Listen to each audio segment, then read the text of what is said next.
méditons un instant sur la création d'Allah Tabaraka wa Ta'ala. Mon frère, ma sœur, imagine qu'un jour tu te retrouves face à un tableau magnifique. Tu t'arrêteras sûrement devant celui-ci, tu l'observeras, tu demanderas qui est-ce qui l'a dessiné. C'est sûr et certain, tu vas te dire qui est-ce qui l'a dessiné, ce magnifique tableau. Et tu t'en souviendras longtemps. S'il en est ainsi des tableaux qu'ont dessiné les êtres humains, qu'en est-il des magnifiques tableaux qu'Allah Tabaraka wa Ta'ala a créés et qu'il a disposés partout autour de nous? Pourquoi ne pas s'arrêter et méditer sur ces impressionnants tableaux qu'Allah Tabaraka wa Ta'ala a créés? Sachez mes frères et sœurs qu'à tout moment où vous observerez la création d'Allah et que vous méditerez dessus, vous vous rendrez compte qu'à chaque fois vous vous retrouvez face à une chose d'une splendeur inouïe. On se doit de méditer sur tout détail qu'Allah Tabaraka wa Ta'ala a créé.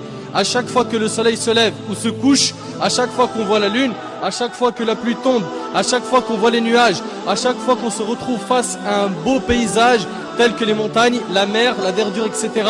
Il faut s'arrêter face à cela et méditer. Et méditer. Regardons chaque détail du corps humain. Nos mains, nos poils, nos yeux, etc. Et méditons. Chaque plante, chaque oiseau, chaque papillon, chaque feuille d'arbre. Méditons. On ne doit pas négliger cette grande adoration qui est la méditation. À chaque fois que l'on observe une invention, on peut reconnaître les qualités de son auteur à travers les détails de cette invention. Par exemple, l'inventeur de l'ordinateur était sûrement quelqu'un de très intelligent.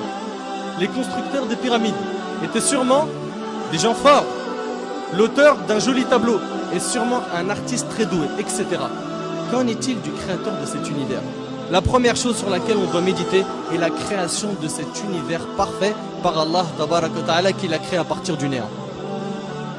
Allah Tabaraka wa Ta'ala a dit dans Sourate Al-Baqarah, et médite un petit peu sur ce verset.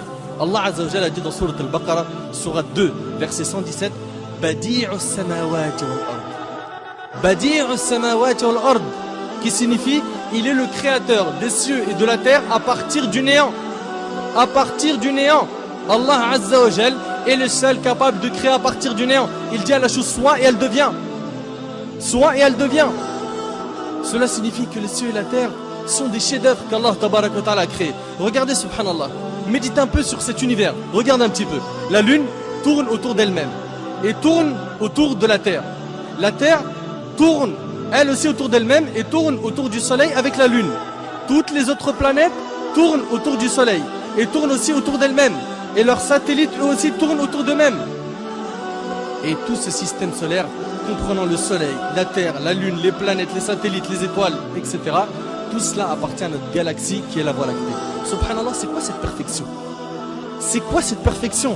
La méditation sur la création d'Allah Tabaraka wa Ta'ala va donc nous aider à laver nos cœurs. Si tu observes la mer par exemple, combien de gouttes d'eau y a-t-il dans ces mers et ces océans?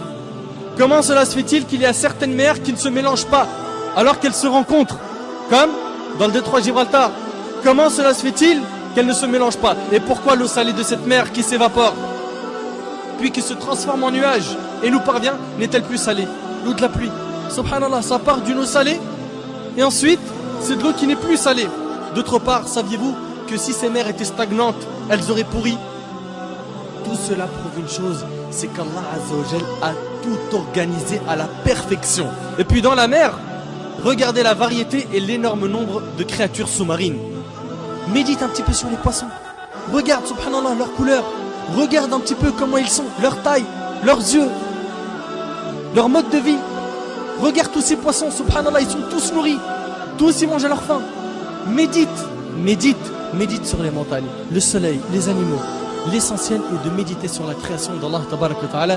Abu Sulaiman, rahimahullah, a dit, habituez vos yeux aux larmes et vos cœurs à la méditation. Habituez vos yeux aux larmes et vos cœurs à la méditation. Mes frères et sœurs, je sais que cette adoration était ignorée par un grand nombre parmi nous. Faisons-la revivre afin d'améliorer notre relation avec Allah Tabaraka wa Ta'ala. Et je termine en demandant à Allah Azza wa Jal de faire de nous des pieux qui réfléchissent et qui méditent sur la création d'Allah Azza wa Jal. هذا ما أعلم والله عز وجل أعلى وأعلم سبحانك اللهم وبحمدك أشهد أن لا إله إلا أنت أستغفرك وأتوب إليك وبارك الله فيكم وجزاكم الله خير والسلام عليكم ورحمة الله وبركاته.